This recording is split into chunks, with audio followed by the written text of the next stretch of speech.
Hello and welcome to my new series, The Carp Coach, a series where I'm going to strip carp fishing right back to the basics and show you just how easy it is and simple it is to catch a carp. I'm out on the banks most weeks, whether it be for my own fishing or tuitions, and the amount of silly little mistakes that I see people make and a few little tweaks to their angling can really improve their results. I'm down here at the fabulous Farlow's Lake 2, a fantastic venue for all capabilities of anglers. It's only a small lake and the fish can be caught using all manner of tactics and from all around the lake. Started the session off really well with this chunky common, also had a couple more as well. So without further ado, I'm going to slip this one back and let's get to work. Whenever you're turning up at a venue, especially somewhere that you haven't fished before, the most important thing is your eyes and your Polaroids. Look for obvious things. Carp absolutely adore reed beds, they love the weed and they love the snags. These are places where we'll always hold carp no matter whatever the weather, and the carp feel safe in there. And the chances are, if you can have a lead around in front of them and you can find somewhere to present a bait, you will have a good chance of getting a bite or two out of there as well.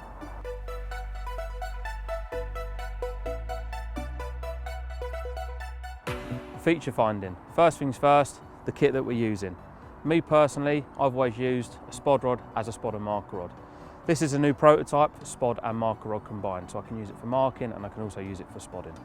A big pit reel, this is a 12,000 EOS reel, loaded with 20 pound Exocet Spod braid and a 30 pound armadillo braided shock leader as well.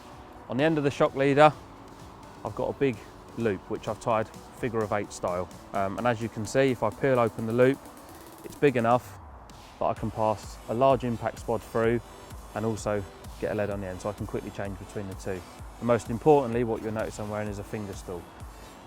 Even though we're only fishing Farlow's Lake 2 and the furthest cast you're probably going to have to do is 50-60 yards, let me tell you, one slip with the braid, your finger is going to be in agony and it will ruin your session. And I'm talking from experience there because I've been silly and I've done it before. So a finger stool, always when fishing with braided mainline. So that's my leading rod. And what I'm going to do is have a little lead around in front of me and find a feature. So the first thing that I look for before I make a cast is look at the horizon tree line. If you're here overnight, you don't want to be fishing to a bland tree line that you've got nothing to aim to in the evening. And the chances are, if you're fishing popular venues, if there's a dip or a rise in the tree line, that the person before you or people before have aimed at the same horizon tree line as well. So first thing first, I'm just going to look for obvious things. So I notice as it comes across on the far bank, it sort of goes up to a real high peak, and then there's sort of a few series of ups and downs. So I'm just going to scout along at them, not over my boundary, just under my boundary, and have a drag back and a little feel around. So I'm going to make a cast. So I'm going to I've got the lead down to the spigot. First cast I'm going to do is on the right hand edge of the swim, and I'm going to pan the swim right the way across. So a nice steady cast, making sure your drag is done up nice and tight because you don't want the braid slipping. Aiming over your head and a nice gentle flick out. Feather it down, and by feathering it I mean as the lead's going through the air, follow the lead with your eye. When it's probably 4 to 6 foot off of the water, take your hand, cup the spool, gently lift the tip up in the air, and you'll feel with the weight of the lead it will gradually pull the tip down and you'll feel it dunk the bottom. And you can feel quite a lot from that because straight away out there I found that it was a soft drop, so I know that's either going to be low lying weed or silt. What are you doing? Flicking the bail arm back over and then gently pulling back. I see quite a lot of people, they pull it back really fast, and if it goes into a bit of weed and you pull it really fast, you could be skipping over a feature, and if that's the only feature that you've got in your peg and you miss it, you could have a ruined session. That's all I'm doing, gently pulling it back, and I can feel straight away that that's just silt out there. Nice sort of quite heavy resistance on the rod tip. It's just locked up on something there, and straight away it's come onto gravel, and you can feel the gravel. It's a real sharp tapping on the rod tip. So normally what a lot of people do is they go for the gravel because it's the obvious feature to find. Me personally, I'll go where the silt meets the gravel. A, not many people go into the silt, and B, the natural food's going to grow in the silt, which is where the carp are going to want to be feeding. So that's on the gravel. So I know if I open the bail arm, let say 6 to 8 foot of line out, place it in the line clip which you got on the spool, reel it back in, memorising where I chucked it in the first place, bring it back in, and then make a cast back onto the clip to the spot that you've just found. So I'm lining it back up, rod in the air, hits the clip, slight lift, down, and it lands on the silt. So now I know that I'm landing on the silt, so I'm standing in the same position to make all my casts. Another thing that's really important, if you're clipping up to a spot, you don't want to be casting one rod from this side of the peg and then the next rod from the other side of the peg. You want to be standing in the same position all the time, with whether you're spodding or you're casting your rods. So I know that's landed on the silt, I'll give it a gentle pull back. The tip's probably come back about 3 foot and it's bang straight onto gravel. So I'll be happy to fish that spot. I know that I'm just going over the back of the gravel. Now that's in the clip, memorise the spot. I've got my 2 distance sticks behind me. These are placed at 12 feet apart, which is 4 yards, tip to butt on the spod rod. Go back, I put the lead one end and I start wrapping the line round. And however many wraps it comes to, is I know how far out I'm fishing. I can make a log of how far out I'm fishing on my swim mapper app. So if I ever get back in this peg again, I know exactly where to clip up to and fish. And should I forget, I can just go back and have a little look. So I'm going to take this to the back of the peg, wrap it up and see how far out we're fishing. Wrapping up. So I found my spot, my line's in the clip. Now I need my marker sticks. Very, very affordable, cheap. They come as a pair, and without these, let me tell you, fishing accurately and effectively is nigh on impossible casting from the bank. So all I'm going to do, my spod rod is 12 foot, it's 4 yards. Lay it down on a piece of grass behind me. One at one end, one at the other end. Push them in. And you see at the top of them as well, slightly beveled as well. So as you're wrapping up, the line isn't going to ping off the top of the wrapping stick. So they're pushed in. As you see, a rod length apart. They've got a nice bright orange top, so if anyone's walking around, they're not going to trip over them. All I'm doing is taking my rod and my lead, putting it at one end. Doesn't really matter which end you start. Nice and tight down that one end. Right, opening the bail arm and the reel. People do it like they undo the clutch. Don't do it like that. You're going to get a hell of a lot of line twist. What you want to do is you want to open your bail arm, hold your finger on the spool, and you can start counting out. So it's 1, 2, 3, 4, 5, 6, 7, 8, 9, 10,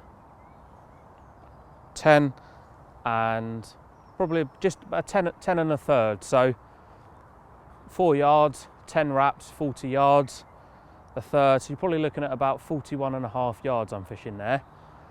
That's with this rod. So that's exactly, I want to be fishing my fishing rods on that spot there. So if I'm fishing with my fishing rods on that spot, I want to be clipping them up exactly the same, because that lead is transferred on a direct tight line to your spool, and that's the spot that you're fishing. You don't want to be adjusting it. That is exactly where you want to be clipping up. So you can make a note of that. You can put a little stick in the ground so you know exactly how far to go each time. I want to repeat the same process with my fishing rods, and then every time I know that I'm fishing bang on. And should you have any unfortunate occurrence that you have a snap up or a break off, you can simply wrap your line back up no matter what time of day or night, aim at your horizon marker, and you're straight back on the spot that you first found when you got here at the start of your session. And that's it. That's how to wrap up and fish effectively.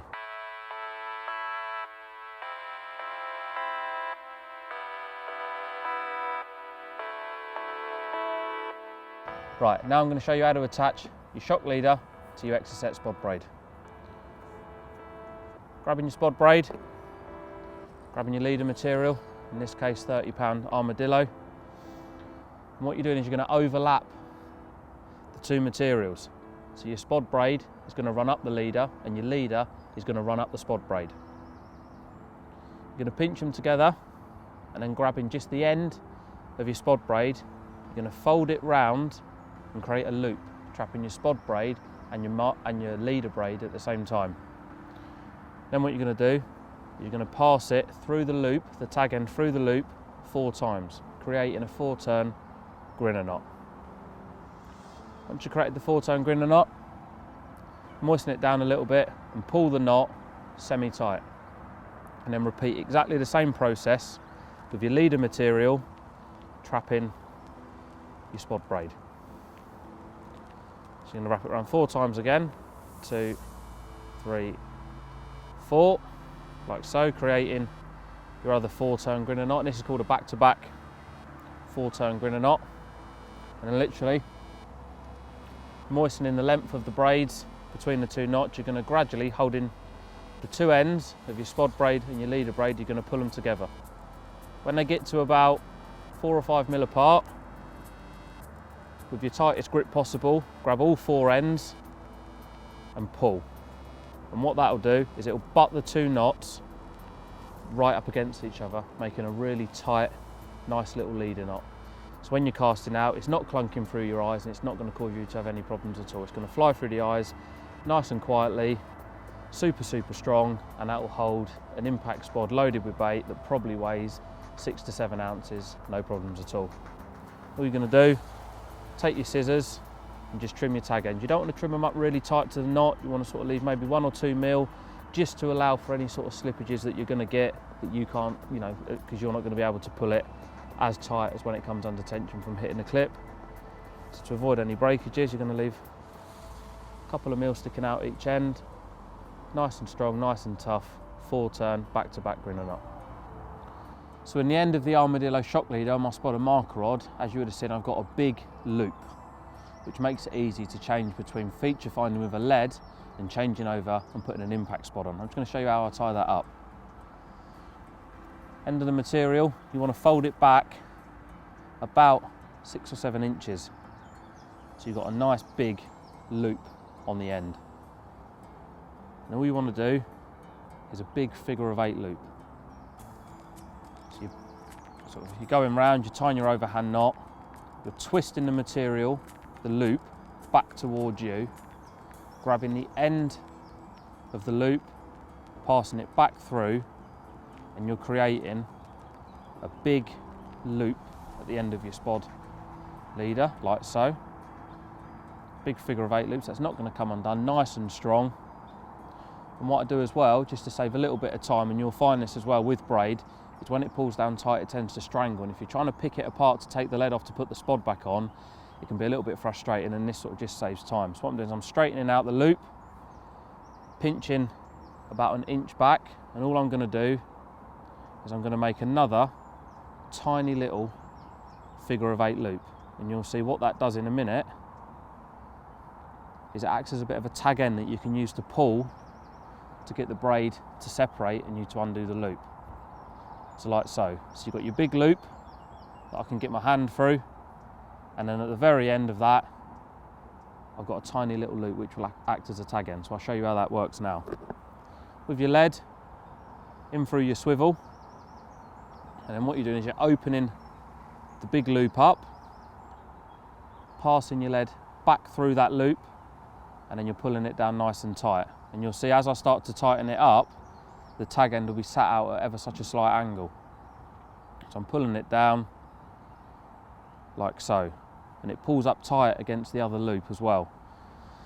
And you can see that's my leader, that's my loop. And if I want to change, simply all I do, rather than having to pick apart a tiny little knot, is I pull this loop and everything comes apart. And as I pull it, I can literally take the loop back over the lead like so,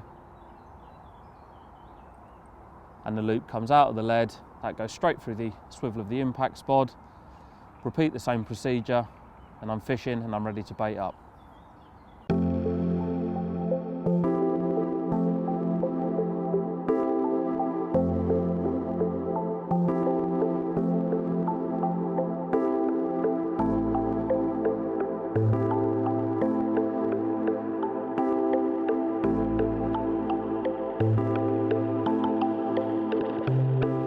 Bait. When it comes to bait, there really is only 4 things that I'll ever use. Firstly, small pellets from my PVA bag work, and then when it comes to a spod mix, boilies, sweet corn and a liquid. Boilies, they work, every carp angler knows they work, fish absolutely love them, so whatever chosen boilie that you use, if you're confident in it, make sure they go in the mix, chopped and whole. Sweet corn, very cheap, really good for bulking out your spod mix, and again, visual, easily digestible, and carp absolutely love it. And like I say, you can buy it in either tinned or frozen, so if you're doing a fair bit of time on the bank, You can put the tin stuff in your car and you know it's not going to go off, and it's like 35 pence a tin. It's really, really cheap and a great way of catching carp on a cheap bait. Liquid, if I'm using the krill, which I use through the summer months, I use the cloudy krill liquid in the mix as well, just to keep it all hydrated. And if I'm in the winter months and it's cooler and I'm using the manila, I'll use the cloudy manila liquid. But that is all I'll ever use: sweet corn, boilies, and a liquid.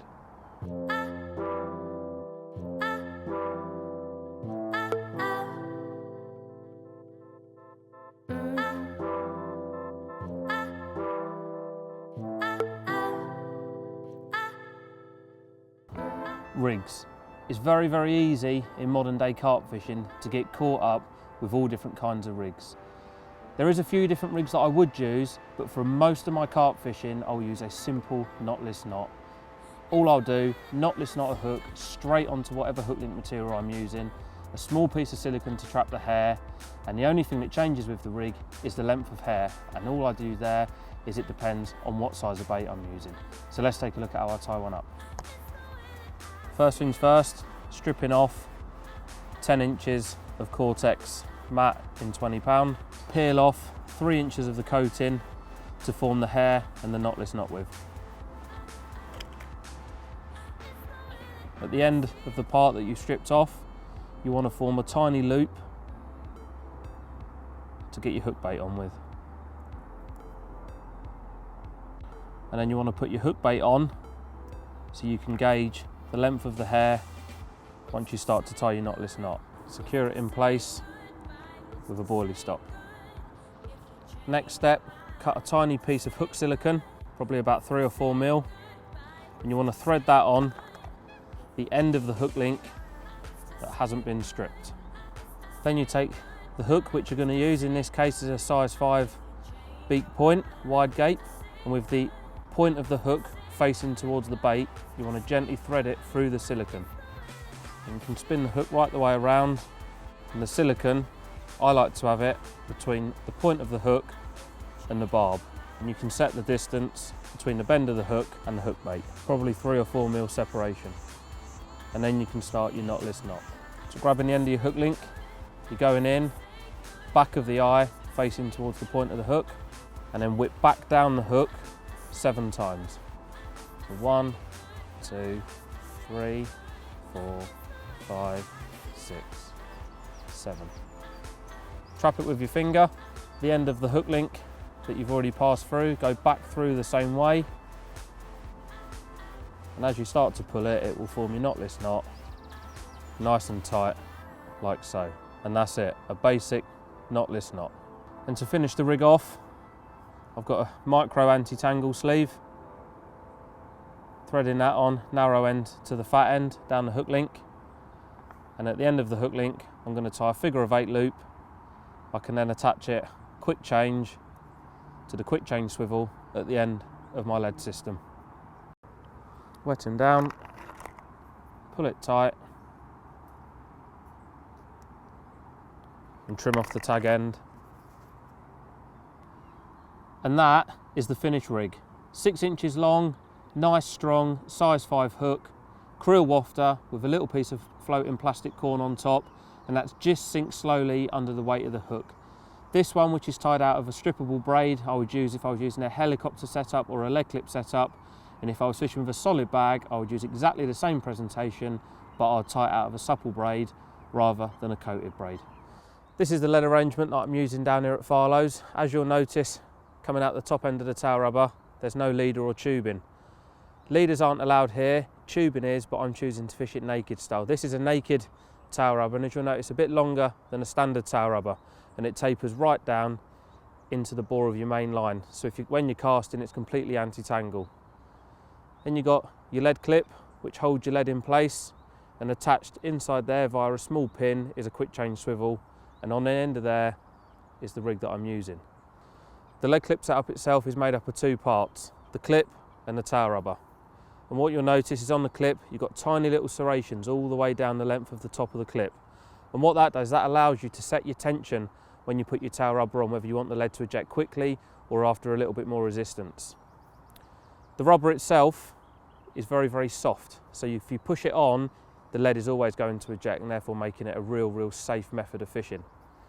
And you'll also notice that once the tail rubber is pushed on till it meets the end of the lead clip, the top of the tail rubber is a very thick bore rubber as well, and it can't be pushed on any further. You don't want to be wedging these on so the lead can't eject, because it completely defeats the object and it's extremely unsafe. Because I'm fishing up to some snags today, I've ever so gently nicked the tail rubber on. So the minute I'm getting a bite, the lead's dropping off, the fish is coming up and away from the snags, and I'm able to land them safely. So that's the lead clip setup.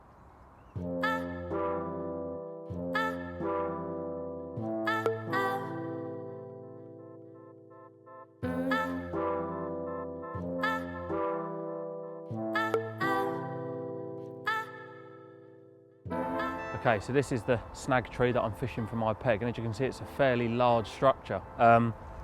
What you can't see, that I can see with my Polaroids on, is the trunk of the tree actually goes probably a rod length and a half out from the bank before it gets to sort of any form of shrubbery. I'm fishing in this little cove here. This tree that you can see, the little green one here, isn't actually that far under the water, so if a fish kites this way to the bank, it's not going to come into any danger.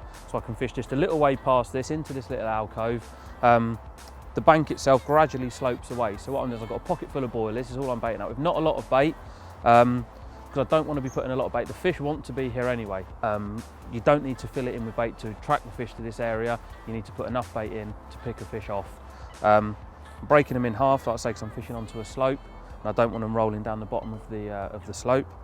Literally a handful of boilies, breaking them up, and yeah, just a handful over each rod, one this end and one the other end. Just enough, like I say, just to get a bite. So break them up, and literally just a little underarm in between this green tree and the start of the shrubbery on the tree that's fallen down. Go back round, chuck my rod there, lock it down nice and tight, and hopefully we'll get another Farlow's carp.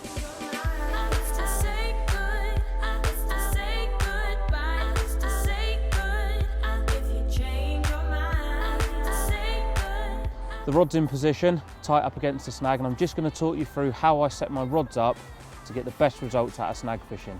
First thing you'll notice, the pod. Nice and sturdy, aimed directly at where I'm fishing. I don't want to be putting this at an angle, because I'm fishing with such a tight line and such a tight drag that if I fish it at any sort of angle, if the fish starts to take, the bend on the tip of the rod is the extra couple of foot the fish needs to make it into the back of the snag. So you always want to be aiming your rods directly into the snag. 16-pound torque line, very strong and reliable line. Then onto the bobbin front. You'll see small bobbin with a tiny little drop. The free spool facility on the reel, that hasn't been engaged, so that's off. So when the fish picks up the bait, it cannot physically take any line. Put the line up in the line clip, tiny little drop on the bobbin, and I know the minute I get one beep and try and pull, that's enough to get me out of my bed or off my chair and to hit into the fish. And there you go, like I say, the free spool facility has not been engaged, so the fish can't take any line, so no matter how hard I pull it, the pod isn't going to go anywhere. Instantly, as soon as the bobbin's up out the clip, tight, lift into the rod, keep steady pressure on it, don't let it take any line, get it away from the snag. And like I say, with the soft setup that we've got, you can enjoy the fight from the fish. So that is how I set my rods up when I'm fishing up against a snag.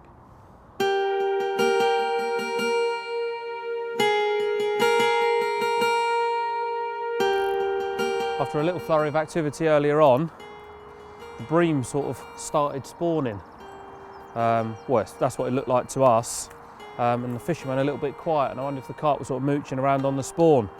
Just coming into the evening now, and the rod that had done a couple of bites has just done that one. And that looks to be a very good looking Farlow's Lake 2 mirror. So let's get him on the mat, and we'll show you what it looks like. There we go, another Farlow's Lake 2 belter. I don't know if you can see the smoke coming past the screen, but we've got the barbecue going. It's coming into the evening now. I'm gonna get this one back, get the rods out for the night, tuck into a bit of food, and have a good crack at the whip tomorrow.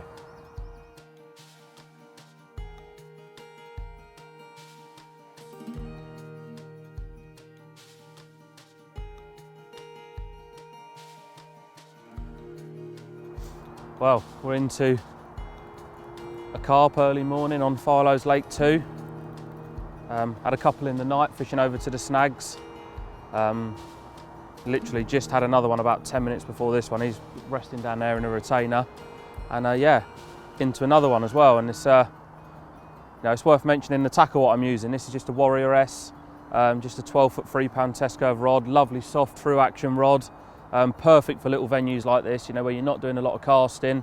They got a little bit of backbone, you know, should you want to sort of coax them away from the snags.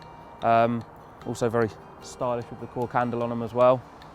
And yeah, just a tiny little free spool reel, EOS 10,000 free spool reel, loaded up with 16-pound line, nice strong line. And yeah, the free spool facility, because I'm fishing to the snags, I'm not actually engaging it because I don't want the fish to take any line. But it's there, you know, if you're fishing out in the open water and, you know, you want the fish to sort of take a bit of line. But a lovely light balanced setup. I wouldn't want to be taking this to a bigger venue because the reel and the rod wouldn't be capable of chucking sort of extreme distances. But for somewhere like this, which is a nice small intimate venue, it's absolutely perfect. And that looks like a nice common, to be fair. So I'll concentrate on trying to get him in. There's a lovely fish, that is.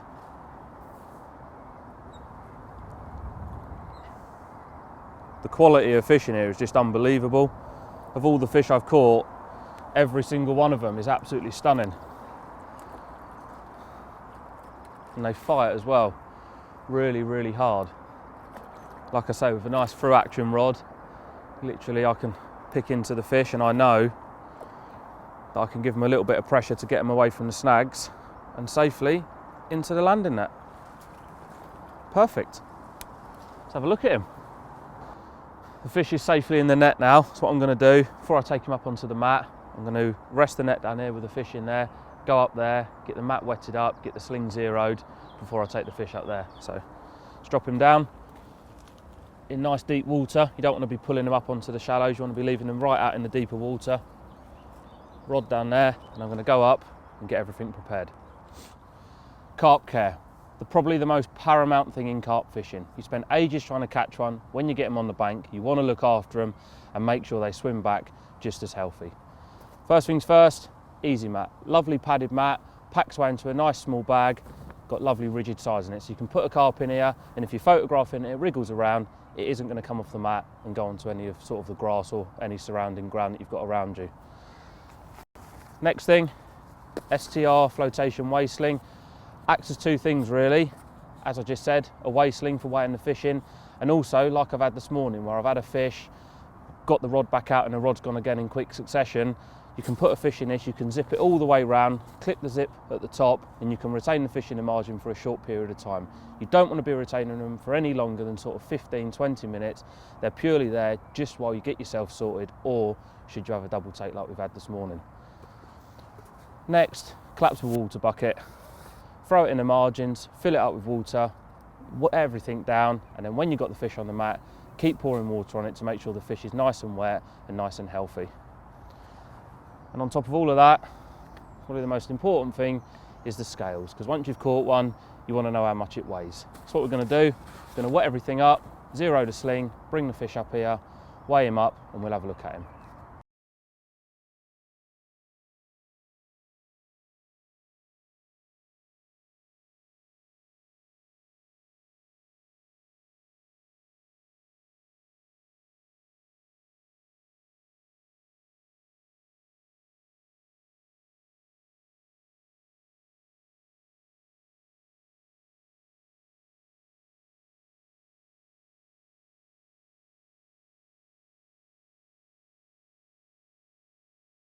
Everything's now wetted up, the sling's all zeroed, and what you'll notice as well is I've laid the sling over the mat, nice and open, nice big working area, so when I get the fish from the landing net up onto the unhooking mat, it's straight in to the weigh sling ready to be weighed. So I can pop the hook out, transfer the fish out of the net and into the sling, hoist it up on the scales, read off how big it is, and lift it up for a photograph. Let's get the fish out of the water.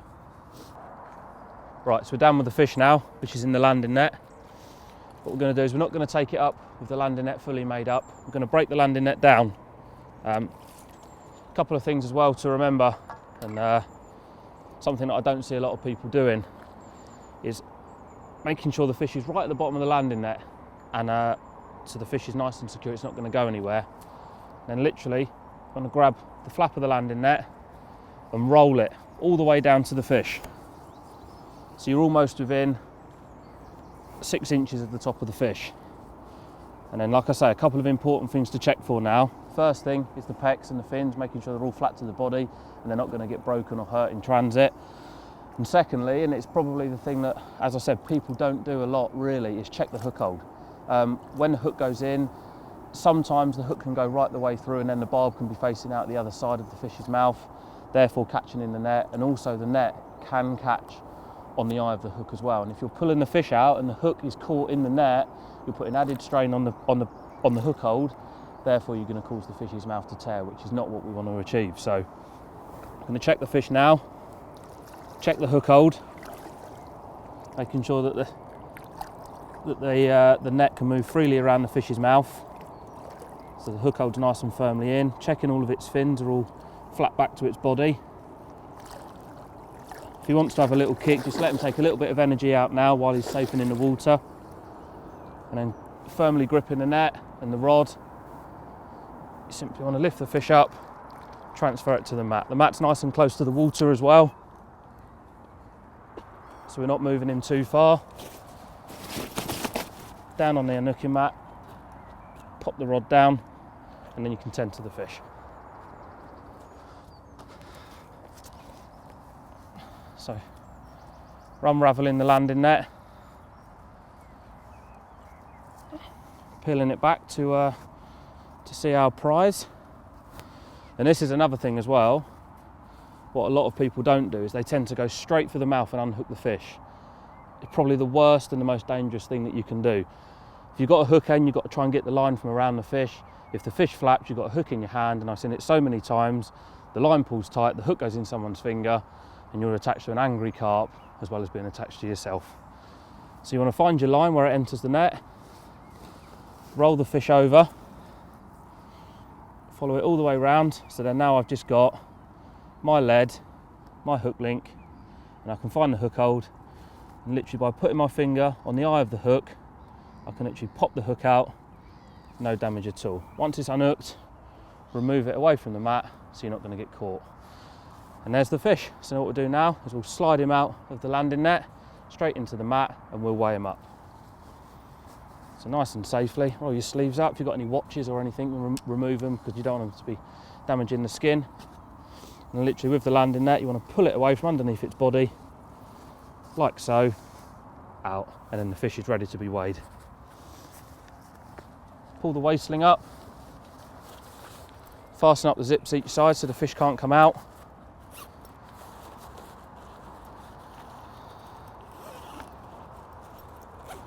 Again, checking its pecs before you lift it up, because if the fish is flapped in the meantime, its pec could have sort of come away from its body. So checking its pecs, making sure everything's flat back to the body. All good to go. You've got your 2 metal weighing hooks on the top of the weigh sling. Scales in like so. And you don't want to be lifting him right up in the air as well. I see a lot of people, they lift him right high up in the air.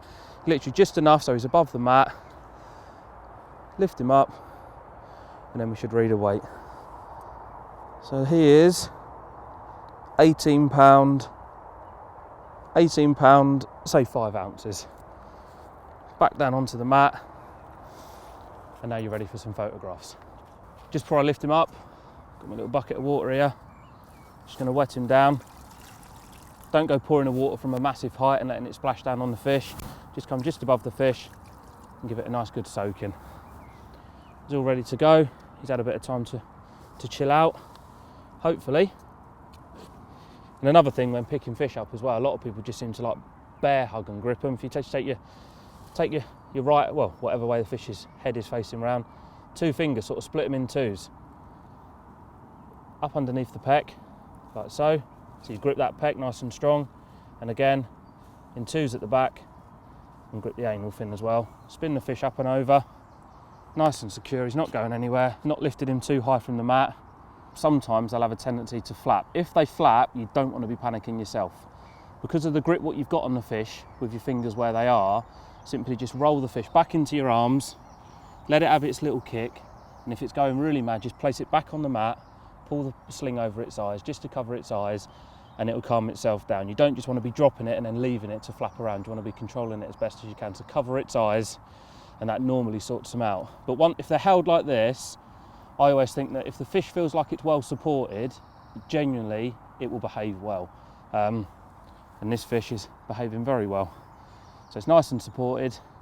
The peck that's sort of on the back of the fish, what you can't see, is secured firmly to its body. It's not pulled out and resting over my hand. It's kept flat back to the body.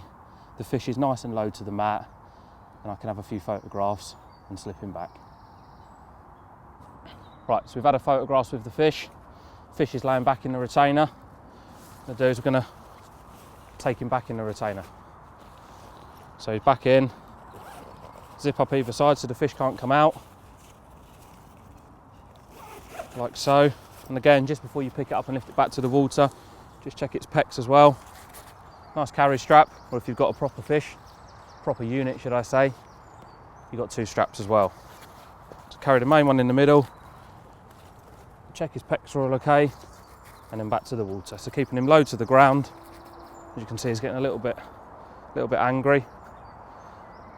Back down to the margin, making sure he's in deep enough water. Literally, his head's facing up this end, so I'm just unzipping it all the way down, spinning the sling around. He's out in deep enough water, just make sure he's fully recovered before you let him go, and he'll kick off at his own accord. And there he goes.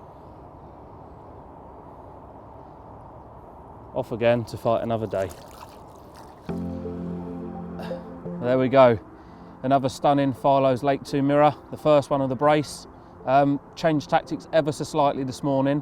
Nothing too drastic, but certainly I feel it's brought on these 2 early morning bites. So I'm going to slip this one back and I'll run through the little changes I made to get these fish. So this is the rig that I changed to this morning. The first thing you'll notice, I've taken the lead clip system off and I've gone with an inline lead. Still fish naked, but where I'm fishing with a PVA bag and I'm trying to drill it tight up to the snags, what you find is if you're not hitting the clip properly, is that when the lead and the bag enters the water, if the bag is bigger than the lead, it has a tendency to pull the lead off, and it means I have to keep doing more and more casts, therefore spooking the fish out of the snag. So with an inline lead, I've not got any issue with that. So exactly the same, naked, through the inline lead to your quick change swivel, and again, that just pops in the end of the inline lead, nice and easy. So if you do have an unfortunate situation, you do have a breakage, the swivel can easily pull out and the fish is free running with no lead attached. Quick change swivel, rig's attached via a loop again with a little anti-tangle sleeve over the end. 15-pound supple braided hook link. You don't want to be fishing with a coated braided hook link, you want to be fishing with a supple braided one. Size 5 hook, and I've changed the bait up ever so slightly as well. This is a 10mm krill pop-up, and I've whittled the edges right the way down so it's almost like a little pellet. Tiny little shot on there just to sink it, and that will sort of sit up at ever such a little angle. Now what I do with that is I attach my bag of pellets, but the way I attach it is quite clever, and it almost acts as a solid bag rig without actually putting everything inside a solid bag. So let's see how I attach the PVA bag. Okay, so attaching the PVA bag, as you'll notice, it's tied with the wide mesh system. Quite a big bag as well. It's probably a good 3 inches long. The rig itself is about 5 inches long.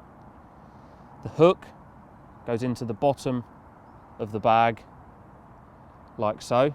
Your hook link runs up the side of the bag, and what you do with your material, because it's a supple braid, you can afford to do this, is almost create like a bit of a strangulation knot, if you like. Hold the hook link up in the air, you're sort of giving it a twist, and you're sort of trapping the material underneath the other bit, almost if you're going to tie an overhand knot.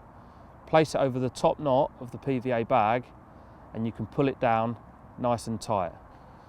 And then when you pull that down tight, that strangles around the top knot, almost creating it a bit like if you threaded the PVA bag on with a stringer needle. And what happens is where the PVA bag is lower than the lead, it can't actually tangle. So effectively it's like fishing with a solid bag rig, but just by fishing it with mesh, and it makes it a lot easier to cast into snags. If I make a miscast, I've not got to tie up another solid bag and run the risk of doing a miscast again. I can tie a few of these mesh bags up, have them ready, as soon as I get a fish, rod straight back out there, and I know that I'm going to be perfectly presented with a big bag of pellets and my little hook bait wafting over the top. And that's the rig that I've changed to, and it's the rig that's brought the bites this morning. Well, the same rod's gone again. I think this is the 5th bite now this morning. Been a bit cold this morning, the sun's literally just broken through, and then this rod's gone straight away. But I think because these fish they like living in the snags, they seem to do everything they can in their power to try and find the next snag, and I'm just trying to give this one a bit of pressure to get him away from the snag around this corner, which he's coming, he's moving. Here he comes. He's still moving. Just got to keep the pressure on them and they'll come through. Like I say, nice big strong hook. Lovely through action rod. Strong line. You don't want to be fishing up to snags with a light line and a leader. Don't give them any line on the take. As soon as you hook them, just start walking back. And yeah, you can coax them away. And this is the 8th bite now, and I've not had a single problem with any fish in the snags. Perfectly safe way of fishing. Just let the rod do the work when they're in close. No need to reel anymore. The fish is tiring, it's just the rod's just taking all of the energy out of the fish. Looks like he's coming in. Gently, and then lift the net, and he's ours. Lovely. Took a nice fish that. We'll have some of that. Right, let's get him out and have a little look.